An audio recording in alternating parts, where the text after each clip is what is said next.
There we go. Good evening, everyone, and welcome to another DC iOS and iOSoho joint meetup. We're excited to have two great speakers today and on very interesting topics. So just to get kicked off, welcome. My name is Scott. I am one of the three co-organizers for DC iOS. I am at Capital One based out of McLean, Virginia, and we are very excited to have you all here. Paul, do you want any intros for your side? Hello, my name is Paul. I'm one of the lead organizers for iOSoho. We're a meetup based in New York City. And as some of you know, we have been doing co-hosting meetups in 2021 with DC iOS with great success. So thanks everybody for joining. Really looking forward for this meetup.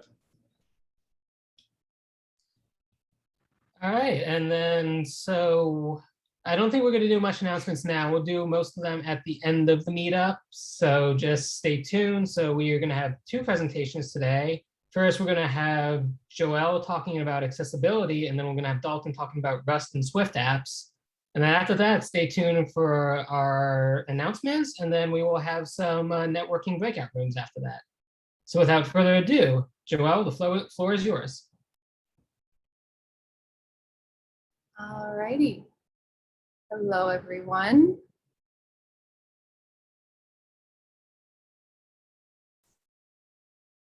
All right, hello and welcome.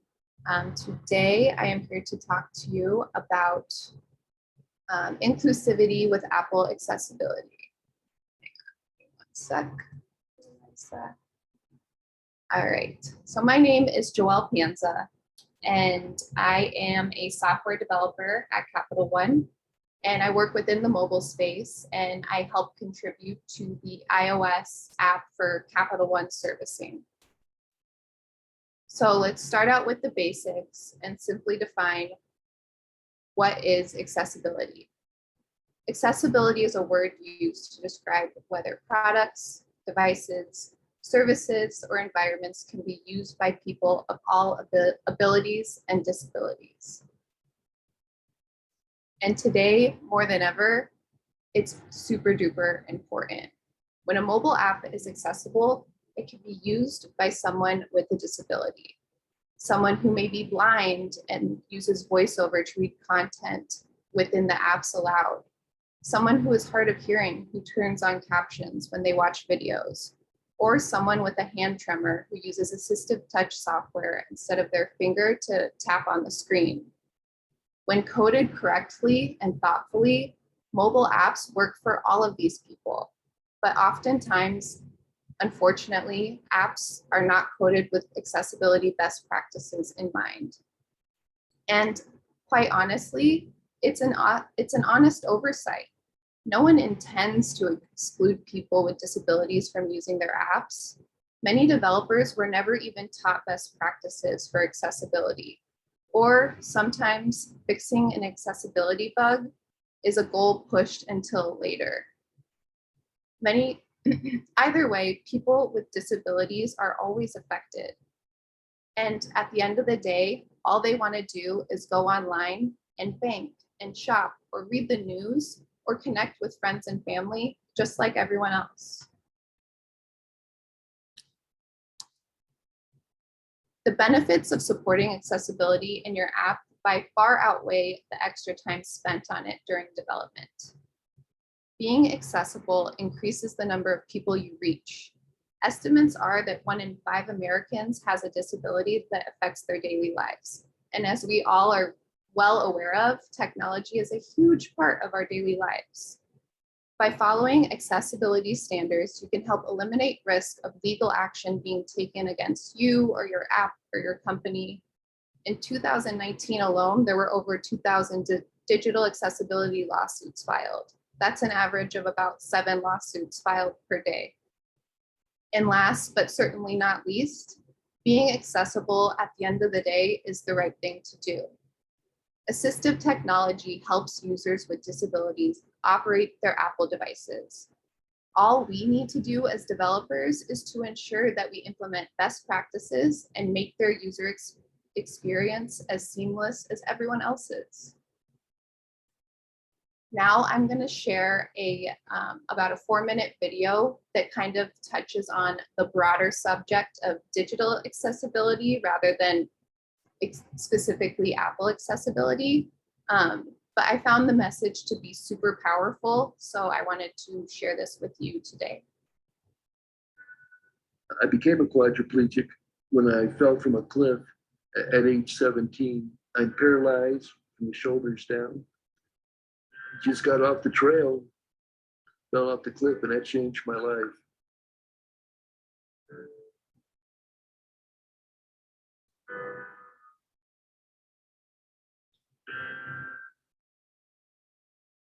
Having a disability is very isolating. Technology has really allowed me to be an active participant in society. I've traveled in 44 countries and have done everything from skydiving to trekking to the base camp of Mount Everest. Accessibility to me is the difference between existing and really living. I'm totally blind without light perception or anything else in either eye. I'm a stay-at-home mom of 3 children. Technology has made a huge difference in my ability to live independently. I pretty much do all of the banking for our household. That was a big barrier for me when I first moved out of my parents' house, was getting the bills done and have to get someone to read them to me. Right now, the mobile technology for banking is so awesome. You can see your balance, you can see your bank statements. When people create apps, if they don't go through the accessibility portion when they develop their app, then the app itself becomes inaccessible to Voiceover. So that can be very challenging and frustrating because you think, I have this device, this application should work, everybody's using it, but I can't use this app. To access websites, I use a trackball. The cursor's got to move a lot. I have to just keep rolling the ball and it gets tiring. If access is an afterthought, you can tell. I like to be independent. I like to do things myself rather than getting someone to do things for me. My name is Atika and I am 25 years old. I lost my sight when I was 14 years old. When I lost my sight, I thought I would never be able to do things myself. But once I settled down a little, I learned about the technologies, about the computers. Since then, I became more confident. I have a Toby scale, Toby measuring jab, don't get lost, left and right, a brown note taker, note detector. I can access many things on my smartphone. It tells you whatever is saying on the screen, it will give everything to me. What started out as a desire to meet a fundamental customer need has actually become a real passion for everyone involved. For someone coming to our website, even with sight loss or hearing loss or some other physical disability that makes it hard to use websites, the experience should be seamless, easy to use. Every time we create a new functionality or a new page, we listen through the page, make sure that what you can see is getting conveyed through the screen reader. Making sure that all the copy on the page is picked up, that the colour contrast levels on the page meet the minimum requirements. What's been really good about the RNIB accreditation is that we're using people who are blind, who are partially sighted, to actually verify that the changes we've made work for real people. So it's a great honour. Companies like Capital One trying to make it easier for everyone to access the site is incredible.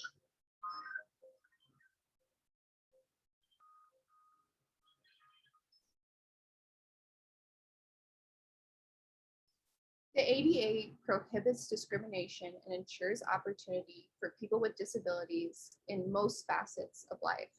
However, the ADA was written well before mobile checking and depositing, Amazon shopping, or streaming services ever existed. So there aren't truly any clear regulations. So tech companies, app creators, and developers need to step up to the plate. It's up to us to take responsibilities to put all of our customers first. There are people out there who need us to think about accessibility and to solve problems that can change their lives for the better. Digital accessibility is not just a tech problem. It's not a disabled only problem. It's a human problem and deserves an equally human solution. Now, before I jump into the various solutions and tips and tricks for building an accessible iOS app, I want to first touch on the history and kind of show how far we've come, or how far Apple has come with accessibility. From 2007 to 2009 is what I like to call the before times. And that was when the iPhone did not support accessibility whatsoever.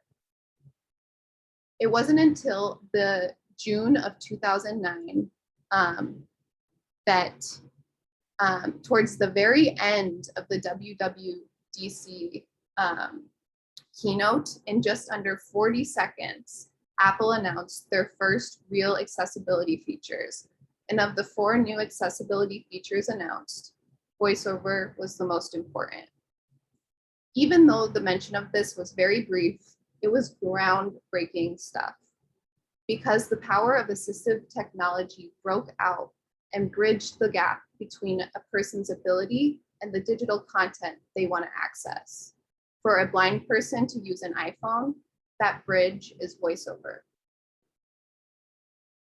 iOS 4 brought us Bluetooth keyboard capabilities that meant blind users no longer had to struggle to type on the virtual keyboard. So now we'll fast forward to the fall of 2011, when iOS 5 was released. Face detection in the camera app made its debut. With VoiceOver on, if you point the device at someone, then VoiceOver will indicate how many faces it sees. Custom VoiceOver labeling was also added, allowing the user to give a label to a control in an app that a developer had not labeled. iOS 5 brought some pretty neat hearing features as well, like custom vibration patterns. Next up, in the iOS 6 release, Assistive Touch was the first iOS feature that supported people with motor delays. Guided access was also new to iOS 6 and restricted access to elements of iOS, for example, disabling buttons or preventing users from accessing certain apps. And this became super useful in the education system for teachers, specifically with students of autism. And it was super beneficial to them to keep students focused. Another notable addition was the added actions for VoiceOver. Before this, something like flagging or deleting an email using VoiceOver was not even possible.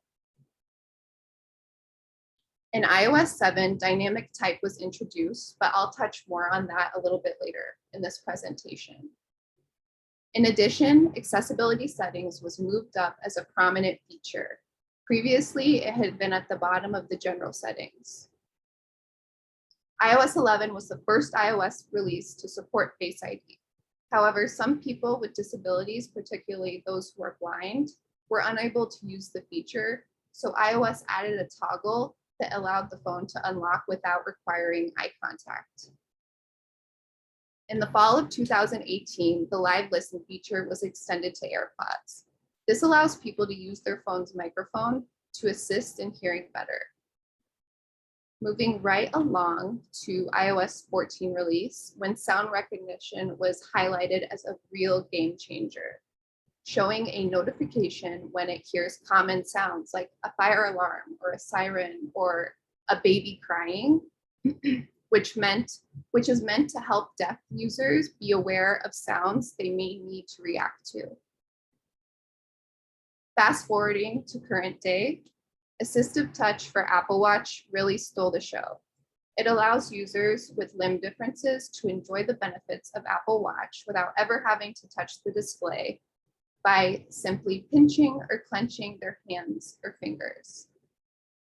This timeline is a representation of the progression of accessibility features in iOS and is only going to become more important as we move forward. Now for some helpful tips and tricks for building a more inclusive iOS app.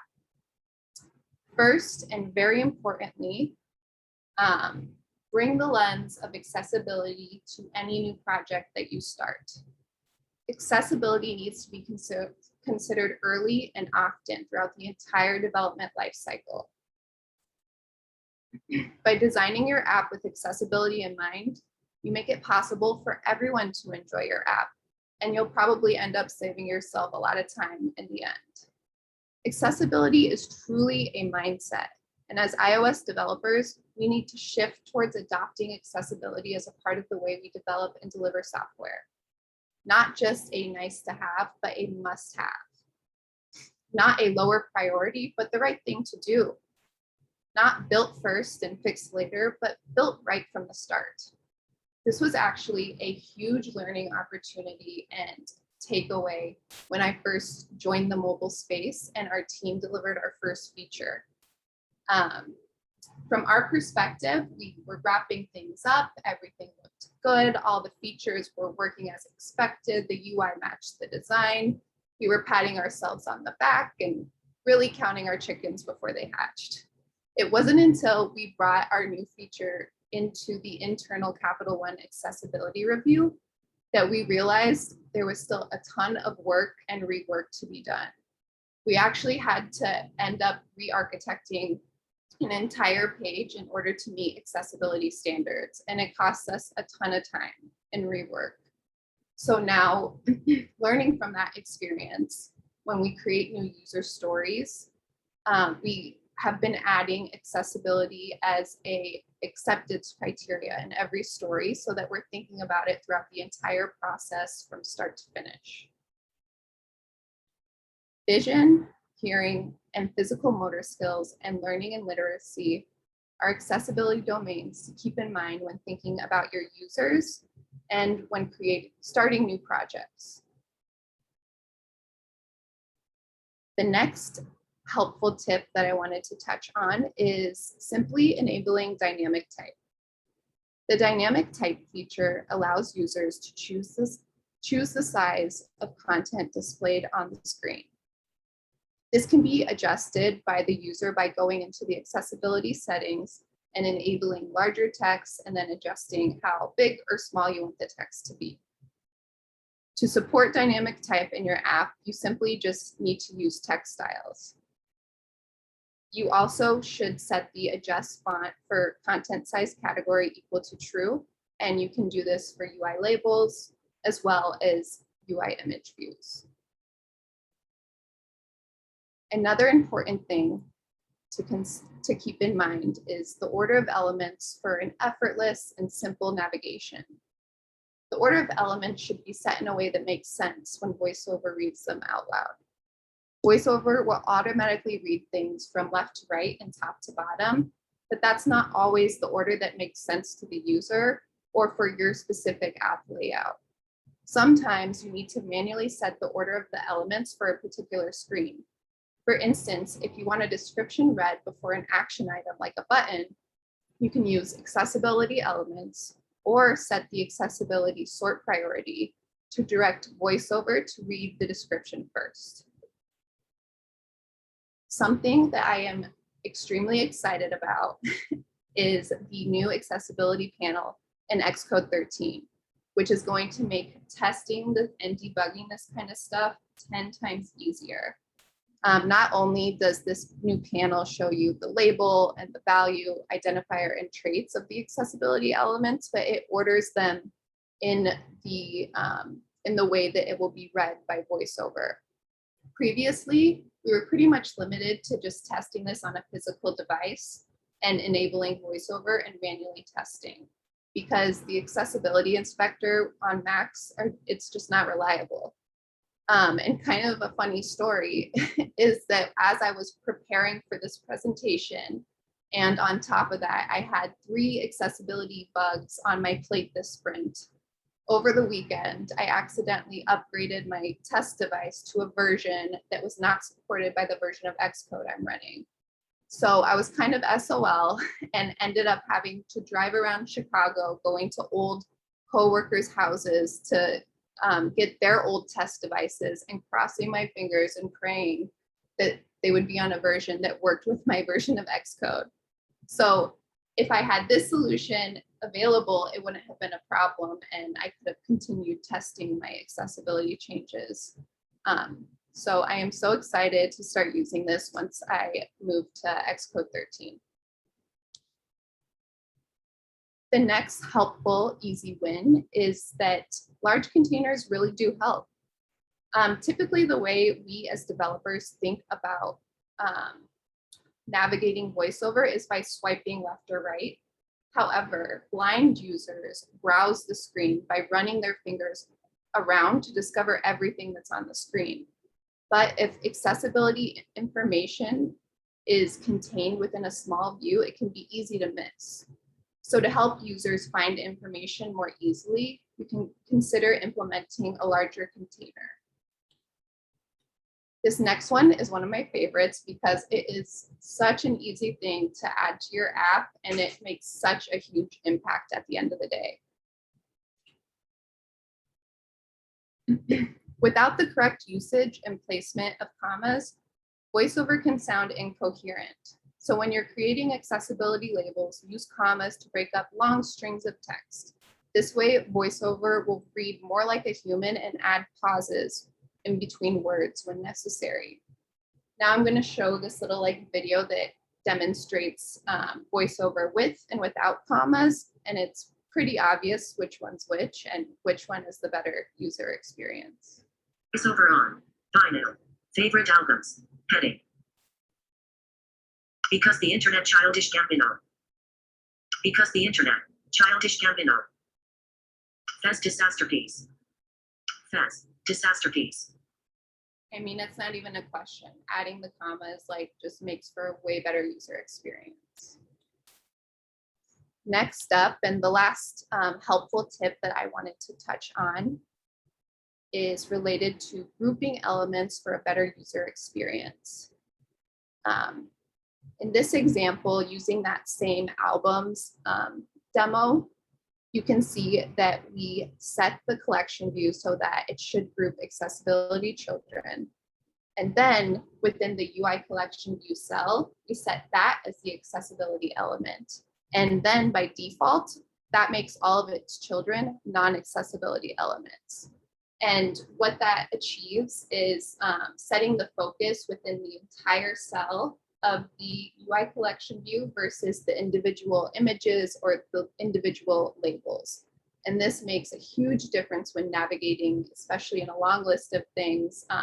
You just focus on the cell versus each individual item, which can be very cumbersome.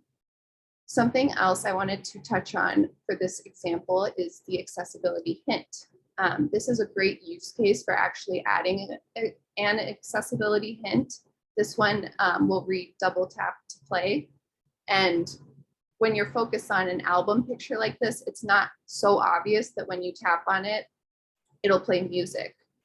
An example of when you wouldn't want to use an accessibility hint would be if within the same app, there was a play button in a music app.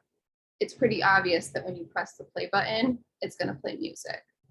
So you kind of have to use the accessibility hints sparingly and when it makes sense. Now I'll kind of give a little example of what VoiceOver sounds like with and without grouping. And again, I think the user experience is pretty clear which one is better. Vinyl, favorite albums, heading. Because the internet, Childish Gambino. Fez, disasterpiece, happy feet, various artists, playing with scratches, Ruckus Roboticus. That was obviously the ungrouped user experience. VoiceOver on, not great. vinyl, favorite albums, heading. Because the internet, Childish Gambino. Double tap to play. Fez disasterpiece, happy feet, various artists, playing with scratches, Ruckus Roboticus. The latter is a much better user experience. It's much more clear and easier to navigate. So that wraps up my helpful tips and tricks. I really hope everyone enjoyed my presentation and found it to be beneficial. Before I wrap up, I wanted to bring it full circle and share this quote that I thought would be perfect to end it on. The one argument for accessibility that doesn't get made nearly often enough is how extraordinarily better it is to make people's lives. How many opportunities do we have to dramatically improve people's lives just by doing our jobs a little bit better? And on that note, I will end things. I appreciate everyone's time, and I hope you have a wonderful rest of your day. Thank you.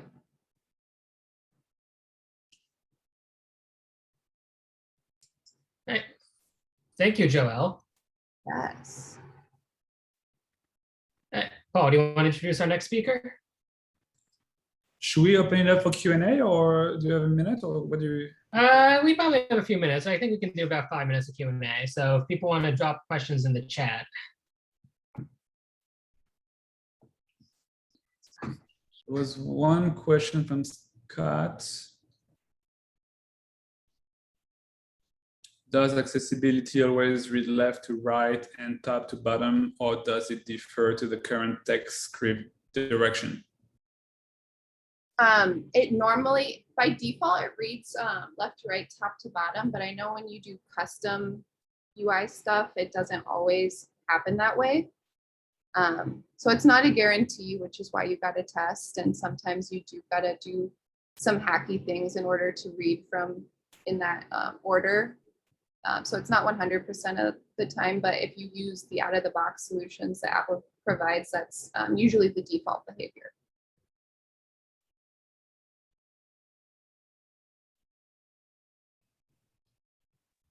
Any comments on accessibility in Swift UI? I'm excited to learn more about it. That's for sure.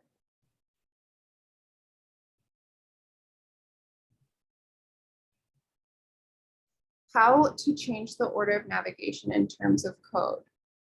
I can't say it off the top of my head, but I've done it. There's like a notification type. It's like a one-liner, and you can basically like send a notification and define the element that you want to be focused on, and that will change the order of the navigation. You can also set different priorities of the accessibility to make one thing read before the other based on its priority.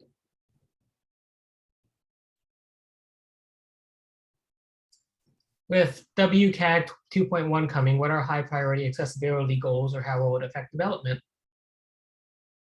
I can't say I'm familiar with what that is. WCAG 2.0.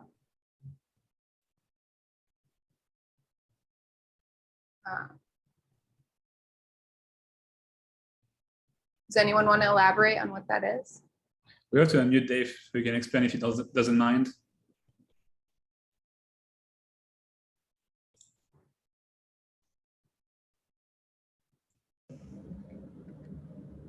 It's the Web Content Accessibility Guidelines. It's short for WCAG 2.1.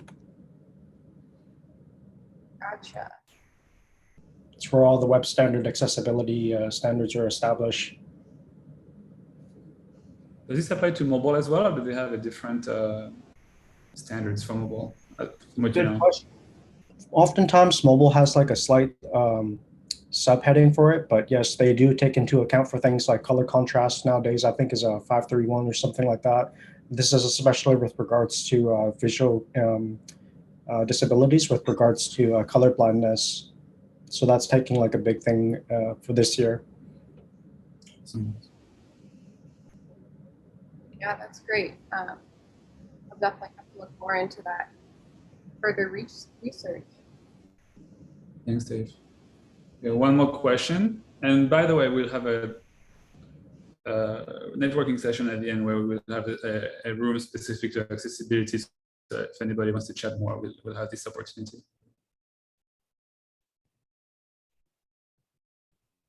We'll take the last one, Joelle. I'm just reading it. I found that Voiceover could read T correctly after a number, but if I name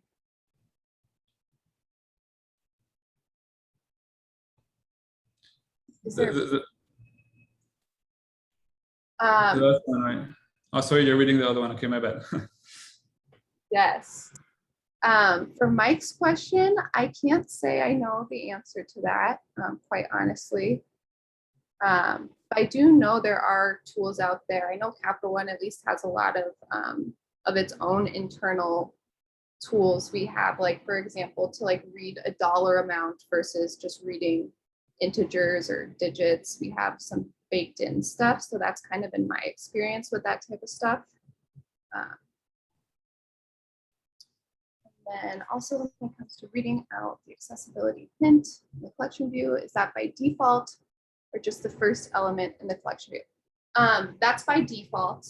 And reading out the accessibility hint, it will do that for every single cell in the collection view. It's just if you navigate, there's a pause before they read the hint.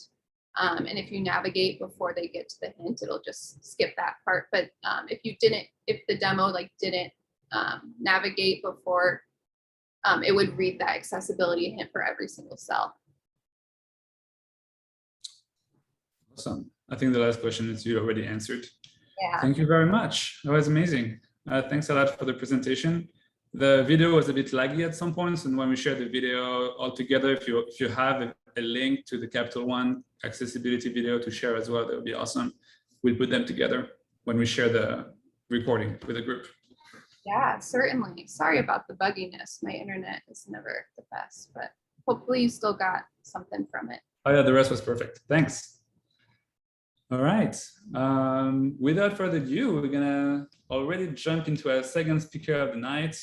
It's my pleasure to introduce Dalton, who is a longtime speaker of iOSoho. Back in the day when we were meeting in person, he gave a talk, a couple of talks actually. The last one was about sorcery. It was awesome and was also recorded if you're interested. Happy to share the video later on. But today he's going to be talking about calling Rust from Swift and other bad ideas. Thank you. Well, yeah, thanks for the introduction. And yeah, thanks to everyone for sticking around, and big thanks to Joelle for the really awesome presentation. I'm going to share a quick link in the chat. So this is a link to the demo project that we'll be working with today. So if you're interested in cloning that, feel free to do that. And you can have a chance to kind of look more in depth into what we're working with. But yeah, so moving right along, and actually one other note about the demo project, it does use a submodule. So you'll have to initialize that submodule if you want to be able to check out the full project. So just a note there. But yeah, let's kick things off. My name is Dalton Claybrook. I'm an iOS developer at Peloton, and I'm excited to talk to you today about calling Rust from Swift and maybe some other bad ideas as well. A bit about Rust. So I'll first offer a disclaimer that this talk is not about writing Rust. It's just about calling Rust. But you know, if Rust is something that you're interested in, and hopefully I can convince you to become more interested in it throughout the talk, maybe that's something you should definitely look into on your own. It's something that's given me a lot of joy over the past year taking a look at it. But let's look at some bullet points about Rust. So Rust is the #1 most loved language for 6 years in a row, according to the Stack Overflow survey, if you're familiar with that survey. This is a huge accolade to be able to be named this for 6 years in a row. So obviously they're doing something right. It is surprisingly similar to Swift, as we will see. Yeah, lots of similar syntax. It is considered fast and safe. So a lot of the languages that it tries to compete with are either fast or safe. So this is sort of seen as the white whale, so to speak, of this type of language, and it does claim that title. It uses strong types. It uses generics, similar to Swift. It has a really powerful macro system, code generation system built right into the language. Some of you may be familiar with code generation tools in Swift that we use, but they're third-party tools. And it has guaranteed memory safety and thread safety. So we get a little bit of this from Swift as well, but that's definitely a first-class feature of Rust. So glancing at this, you might actually think that this is Swift, but the more you squint at it, you'll see some differences, of course. But looking at the similarities, we see a struct is defined very similarly to how you would do it in Swift. Enum with generics and with associated values. You know, that's a huge, very powerful feature of Swift that everybody loves, but it's also available in Rust. And also here we have a function that's got generics. It has this constraint. It looks like a protocol constraint, a where clause.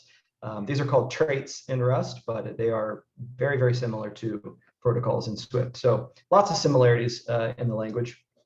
And again, I won't say too much more about Rust itself, but I'll again encourage you to check it out if it's something that you're interested in. So you might be asking, why would I want to call Rust from Swift? Very good question. I've tried to enumerate a couple of use cases here.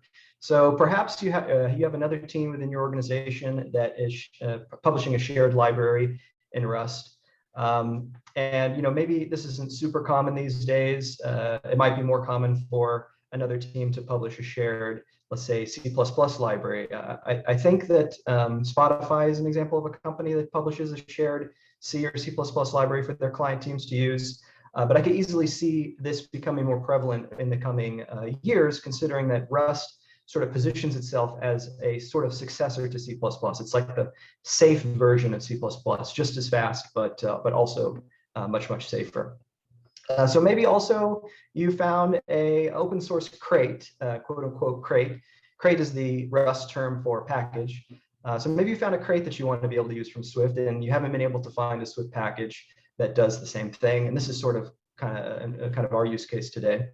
And then maybe you're like me and you're just really interested in it and you want to play around and learn new things. And that's a perfectly valid use case as well. So I found this just a couple of days ago. I thought this was super interesting and I wanted to include it in the talk. So this is a testimonial from the Rust website, and it's from 1Password, if you're familiar with 1Password, the password manager solution. And it says, we use Rust to power the entire backend, encryption, networking, database, and business logic of all our client apps. So that is super interesting. That's exactly what we're talking about today is potentially using this Rust library from it within an iOS app or a client app. And I found it super fascinating to know that, as a longtime 1Password user, I have an app running on my iPhone right now that uses that runs Rust code. So if I'm sort of interpreting this correctly. So I thought that was super interesting and worth mentioning here. But here's our use case. This is my use case. I want to make an app that can show the relative positions of planets for a given date, and maybe a little simulation of those planets moving forward in time, advancing time on a timer. And I found a cool Rust crate that can calculate those relative positions for me called Astro Rust. Maybe there's a Swift package out there that's comparable, but this talk wouldn't be nearly as interesting if we had used that instead. And also, my other use case is that I want my app to fetch and show the NASA astronomy photo of the day. So this functionality might be a little harder to justify using Rust for. Obviously we can make API requests pretty easily from Swift. But I wanted to add this one just to demonstrate the use of callbacks and asynchronous APIs to make our use case a little more complicated than just calling a simple imperative function. So we'll combine these two functionalities into a single package, and we will call it SpaceKit. And so SpaceKit is that submodule that I mentioned earlier that you'll have to initialize. It's technically lives in a separate repository, seeing as it is a Swift package. So yeah, again, SpaceKit is technically a Swift package, but in reality, it's just a very thin Swift wrapper around the Rust binary target. So it's effectively a Rust Swift package, which I thought was kind of interesting. So what are the steps for building SpaceKit? How do we do this?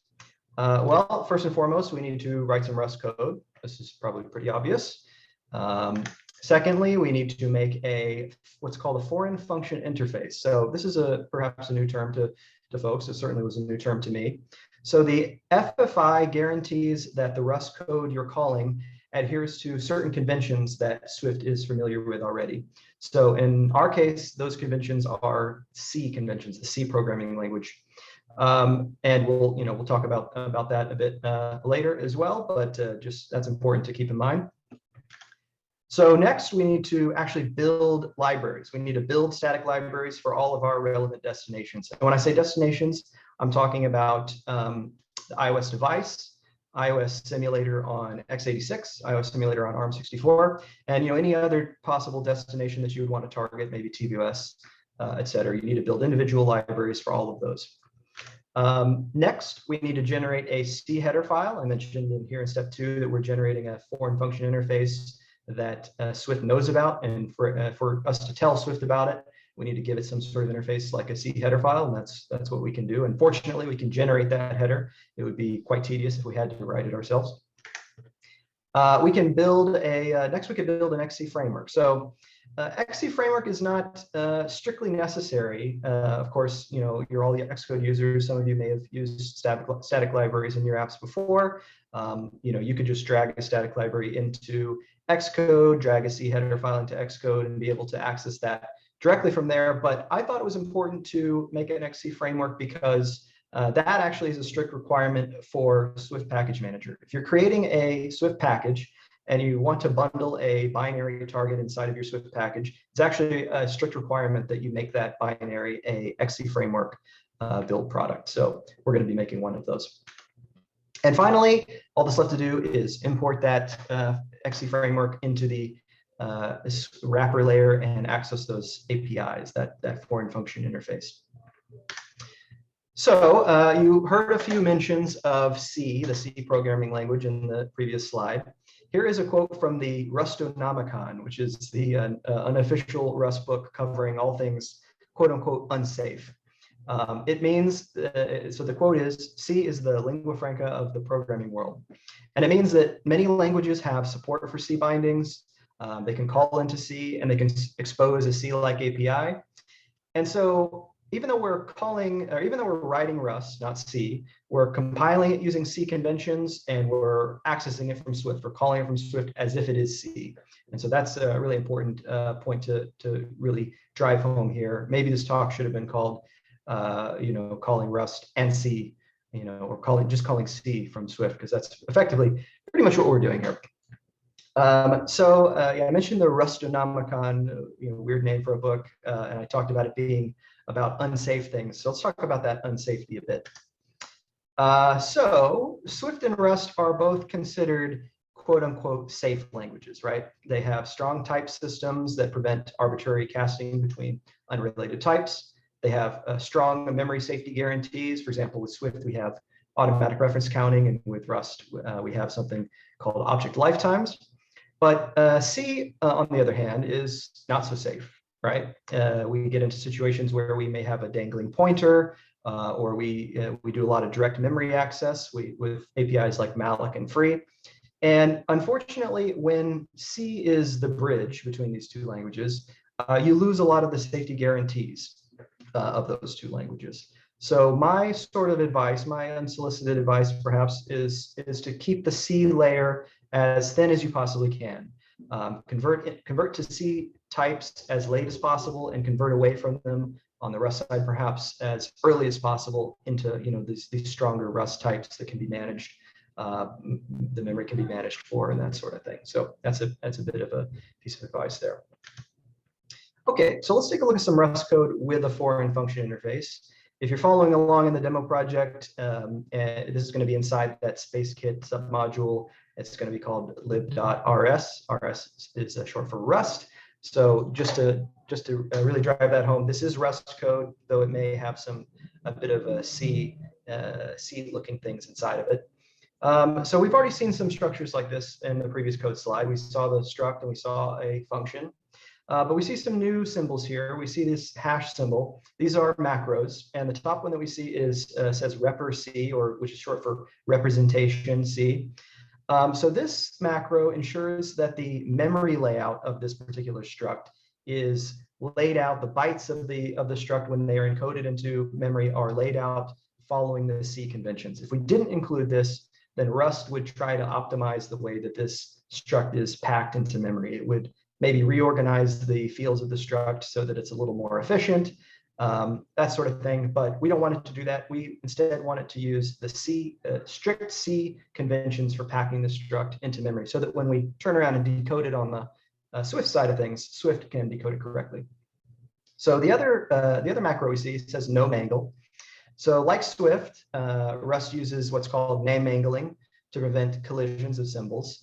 And we don't want to do that, right? C doesn't really have a concept of that. And so we want to turn that off and prevent name mangling for this function.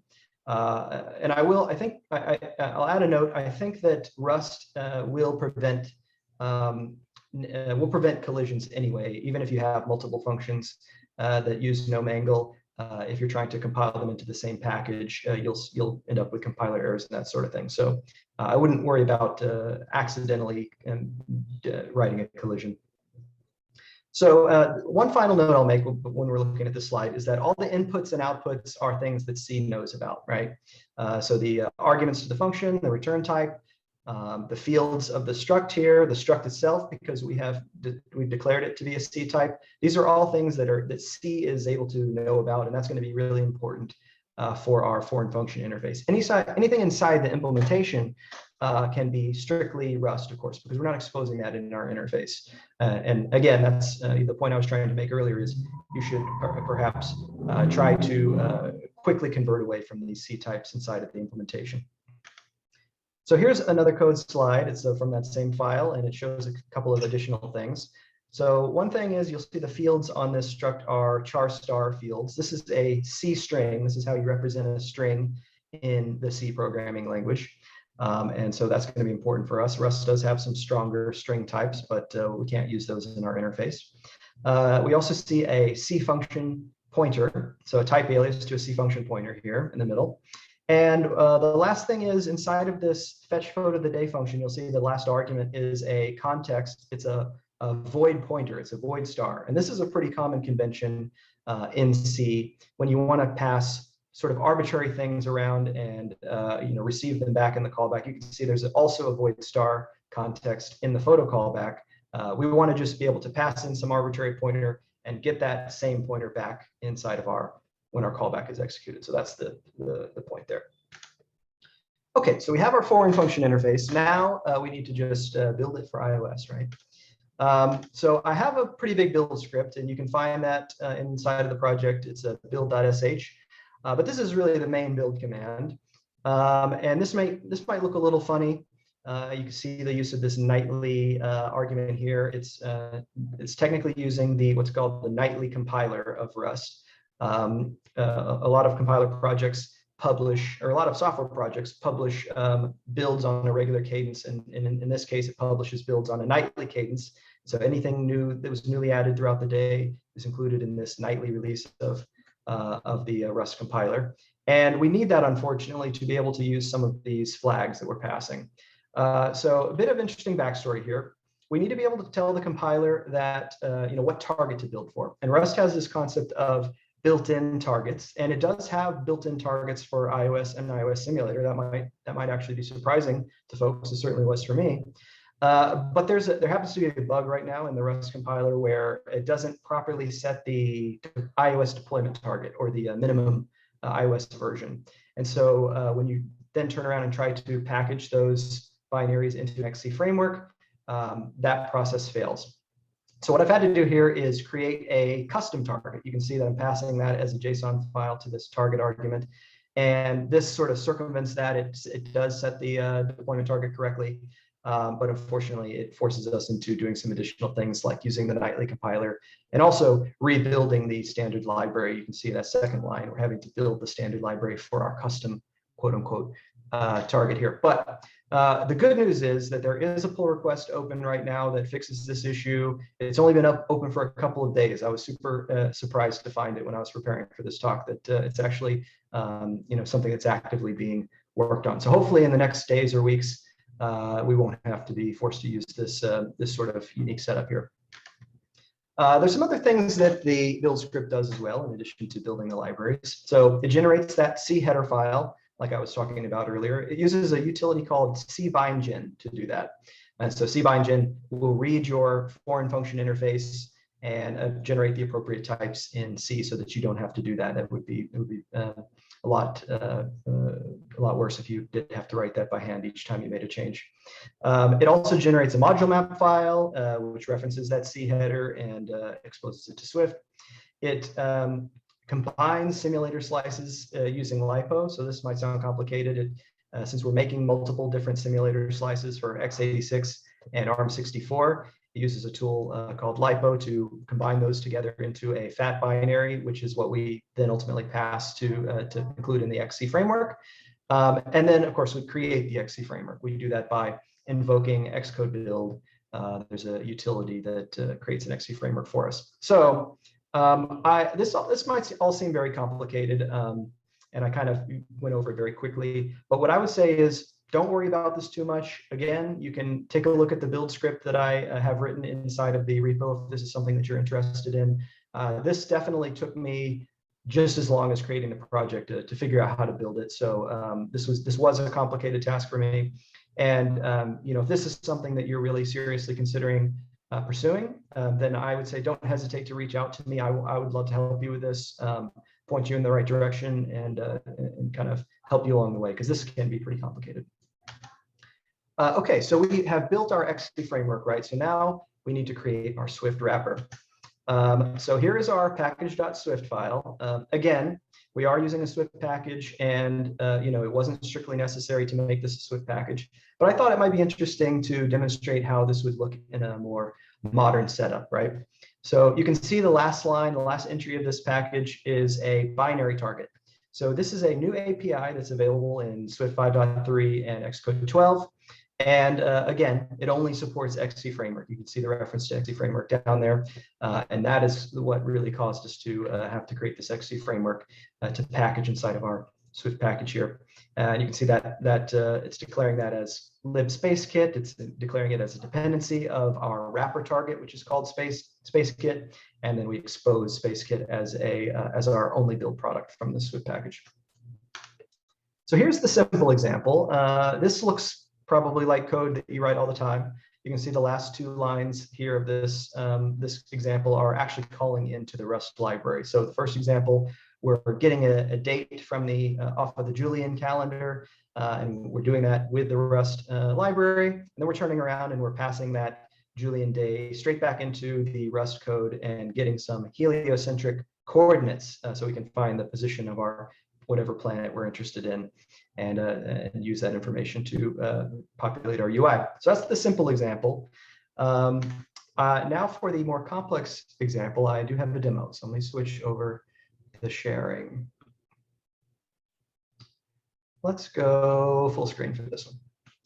Okay, so can everyone see my screen here? Let me know, definitely chime in and stop me if this is too small, if I need to make this text any bigger. But what you can see here is we have this type called astrophoto fetcher. This will be the type that we use to fetch the NASA photo of the day. We have some helpers. We have our completion block. We have an initializer that takes our NASA API key that we're going to need to use to do that. And lastly, we have this helper function down here where we take the result type of our call into the Rust library, and we can do some conversions and ultimately call the completion block on that. So what we need to do now is actually call into the Rust library, and you can see we're importing it here at the top. Import libSpaceKit, that is the Rust library that we created. So let's see how we might go about doing that. Well, first and foremost, let's just call the API and see what it wants us to pass. So it's expecting this API key. We know we have that. It's expecting a callback. This is that callback argument that will be useful. And this is our context pointer. This is that void star pointer that we can use to pass sort of any arbitrary thing we'd like. So we have an API key. It's a property here, but you notice the types are different. It's a string, and this API expects a pointer to cchar or char star pointer, you might say, if this were C. So there are a few APIs that we can access on string to get one of these. You can see the list of these appearing here beneath me, but spoiler alert, I'm going to pick the one that I know is the best one for our use case, because I can see here that this gives us exactly what we want in the body of this closure. It's an unsafe pointer of type int8, and cchar is just a type alias of int8. So we're going to just use this one and jump right ahead. So this is the API key pointer. We'll pass this in, and we'll use our API key pointer, and so we're done there. Now we need to pass a callback. So typically when we pass a closure into a callback into a function, it's a closure. And so we can use Xcode to autocomplete that for us. So let's give that a shot and see if that works for us. So this is going to be our photo info. This is going to be our context pointer. We'll do some interesting things in here. And just to get the compiler happy, we're going to pass nil for now. And let's just go ahead and try to call our handler function that we have here below. So to do that, we're going to need to capture self. So we'll call handle did receive photo. We get the photo info here in the closure. So we'll dereference this by using this pointee variable. So this is a pointer to type photo. So we need to pluck out the underlying value from it using this pointee. And then we'll also capture our completion block here and pass that along to our callback or helper function as well. So you can already see potentially the issue. Some of you were probably anticipating this if you have worked with C APIs in the past, but let's read what this error says. It says, a C function pointer cannot be formed from a closure that captures context. So this is maybe not a super clear error message, but something to note here is that we're not passing a closure to this function. We're not calling a Swift API that expects a closure. We're calling a C API or quote unquote C API that expects a C function pointer. And fortunately, Swift can convert, can make a C function pointer from a closure, but that closure cannot, in order to do that, that closure cannot capture context, quote unquote. So it can't capture variables. And here we're capturing two. We're capturing self and we're capturing completion. So this isn't going to work for us.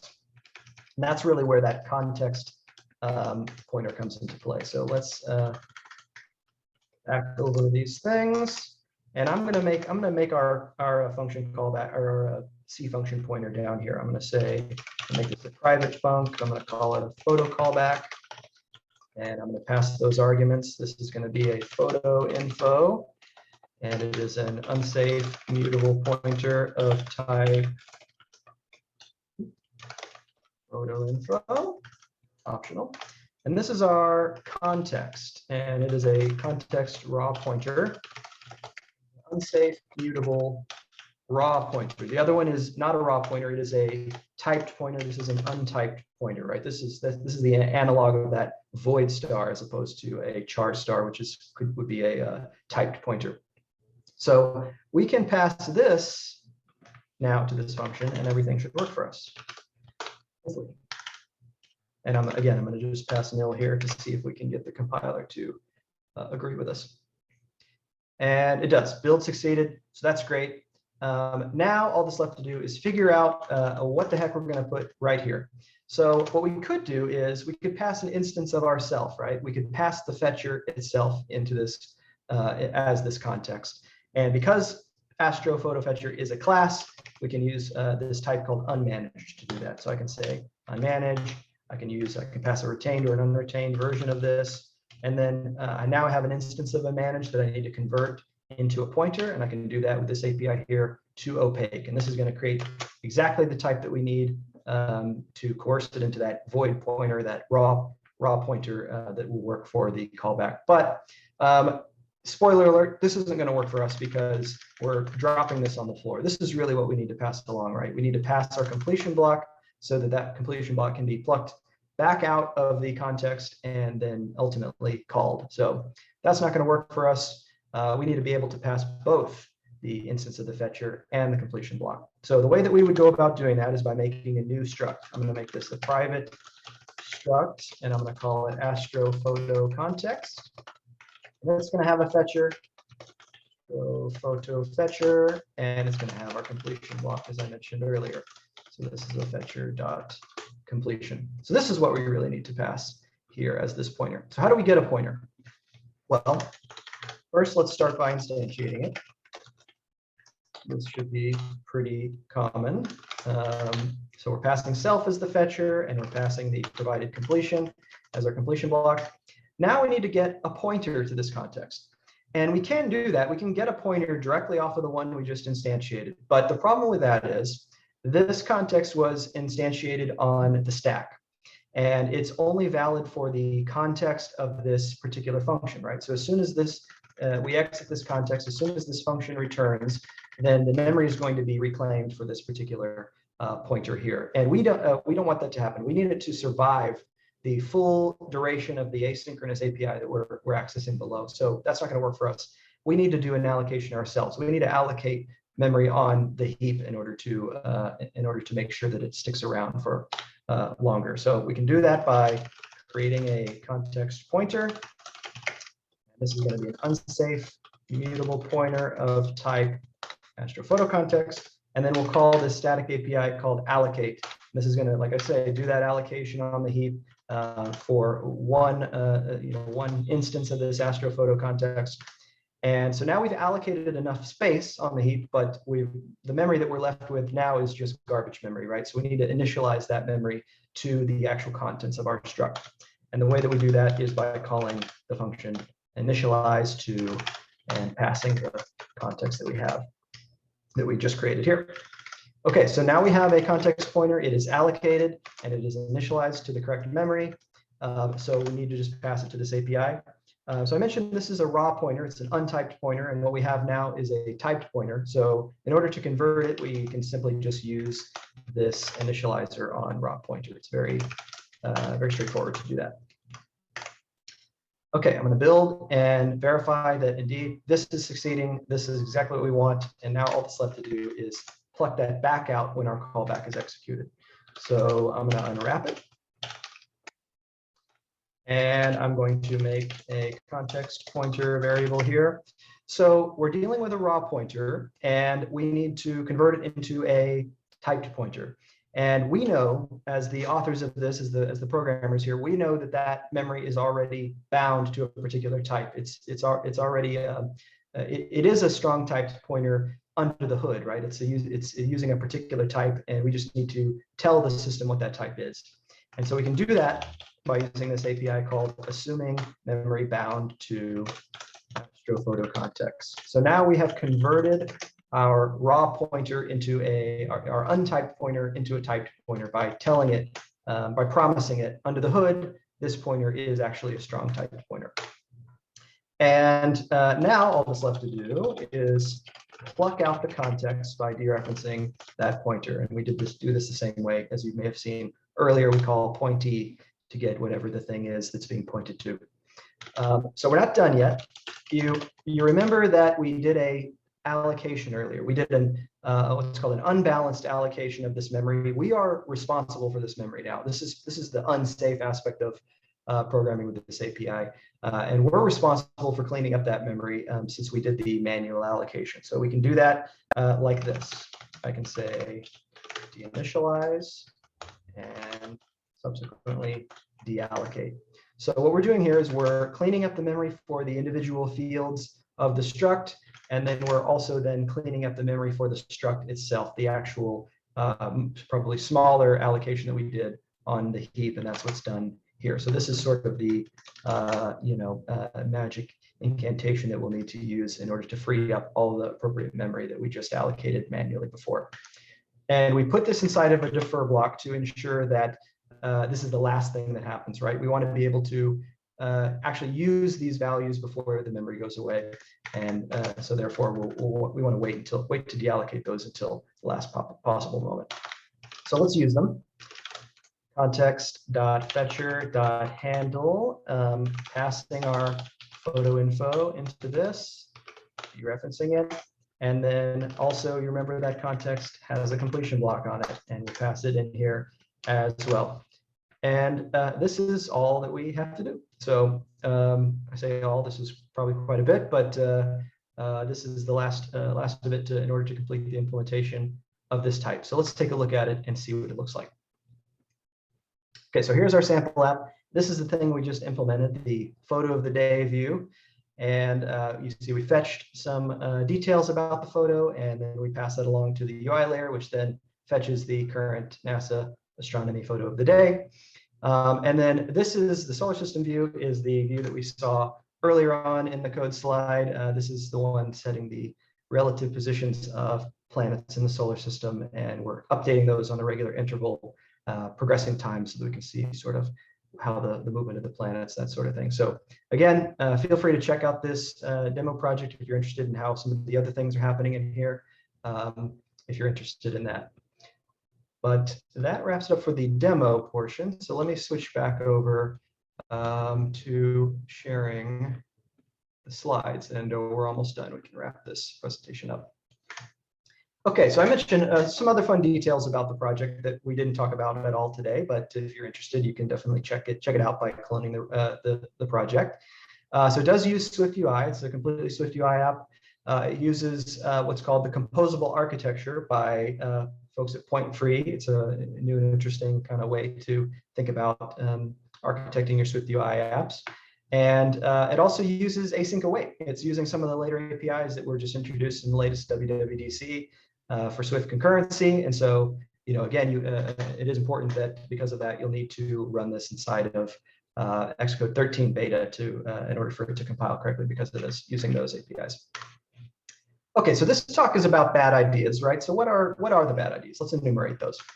Well, right off the bat, using new languages and tools without buy-in from your team is probably a bad idea. If you show up on Monday morning and you've written a cool new utility for your team in Rust, and you know, you just drop it onto the open up a pull request with that, I don't think you're going to endear yourself to your other teammates, right? So it's important always to have buy-in from the folks that you work with to make sure you're making decisions that everyone agrees with, and that includes the languages and tools that you choose to use. We saw that earlier we're using a nightly build of the compiler. That is risky, right? There could be bugs that have been introduced in the previous day that haven't been caught yet. And if you're distributing your app to actual production users, they're not going to be happy if you introduce, you know, weird one-off compiler bugs that are, you know, tricky to track down. And so typically it's probably a good idea to avoid using a nightly build of the compiler unless you're you know, unless it's a hobby project or that sort of thing. But again, I mentioned that PR is open, and hopefully we'll fix this issue for us pretty soon. Manually managing memory, if you can avoid it, right? We use Swift. Swift has Arc. It does a lot of automatic memory management for us, and Swift, I can guarantee you, is going to do a lot better job of managing the memory than you will. And so if you can avoid having to manually manage memory, I would say that's typically something that you should try to do. And you know, I threw this one in here to be cheeky. You know, you see if you want, but you know, there are other tools these days that you could potentially use instead of C. C is pretty old, and you know, there may be other solutions that are a little bit safer and you know, a little bit more modern. Rust, perhaps, being one of those tools. So let's balance it out. Let's talk about a couple of good ideas. I only have a couple of these.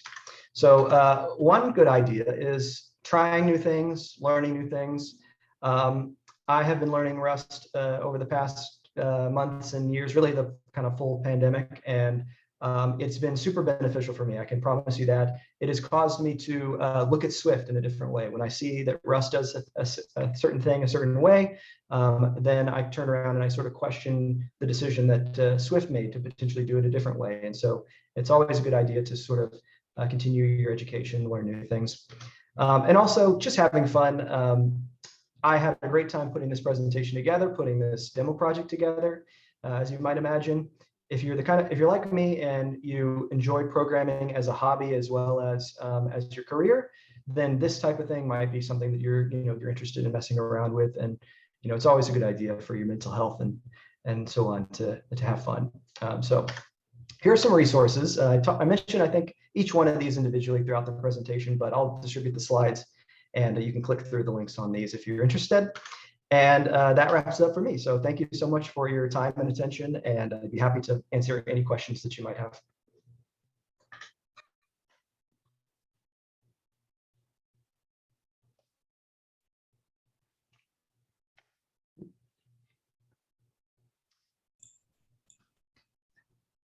Everybody's still muted, so if you have a question, please either raise your hand or write it in the chat. And I think in the interest of time, we'll maybe take just a few, because we'll have, so we can get to networking, and then you can always ask Dalton in the actual breakout room with Dalton, so you can ask him there. But we have time probably about a few questions.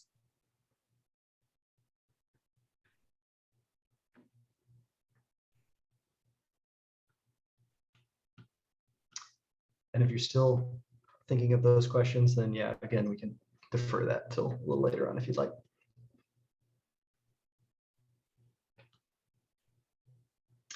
Is there a reason unmanaged doesn't work with the context object you made? Okay, that's a great question.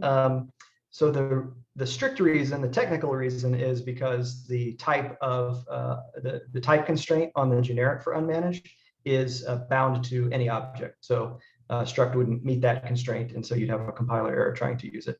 But really, unmanaged is intended to explicitly tell the system that you don't want to use arc for this particular object, and the only thing that's controlled by arc is classes, is reference types, and that's why you choose to use unmanaged there.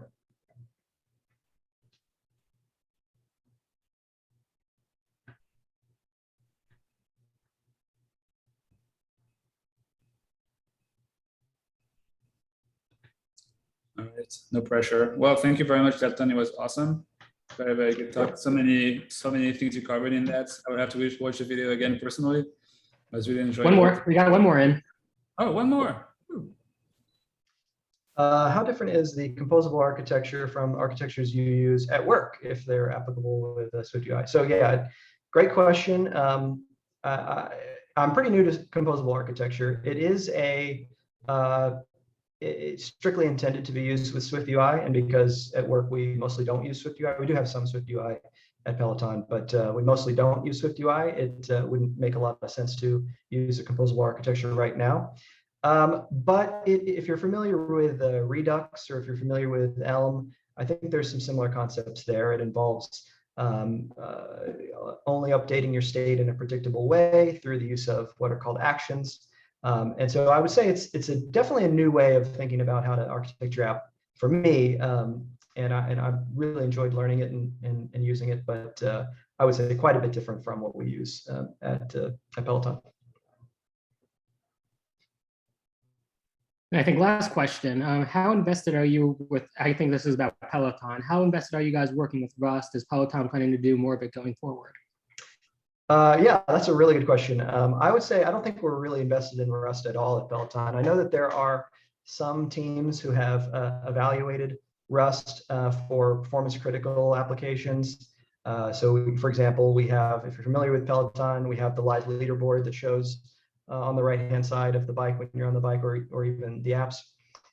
That's something that we would consider to be like a very performance critical portion of our backend. It needs to do a lot. It needs to make a lot of connections to different clients simultaneously. So that I think is an example of something that would be a pretty good use case for Rust. But I can say pretty confidently that investment in Rust right now is limited to just experimentation at this time. All right, awesome, thank you. Sure.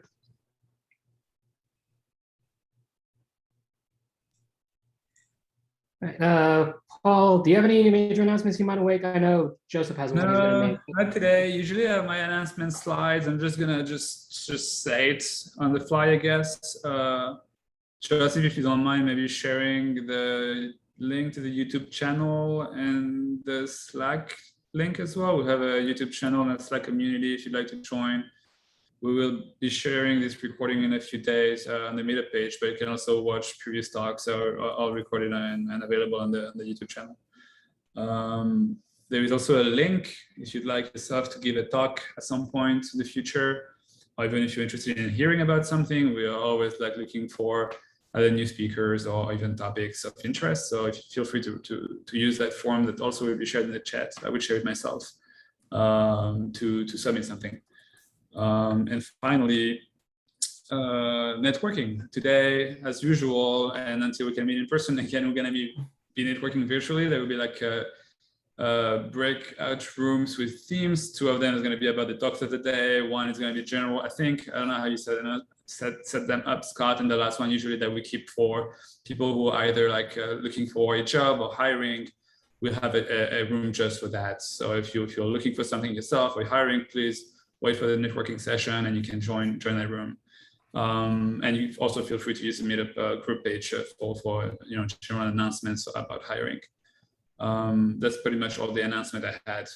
Do you have anything else? Yeah, Joseph, you want to handle? Yeah, Joseph, you want to handle dev community?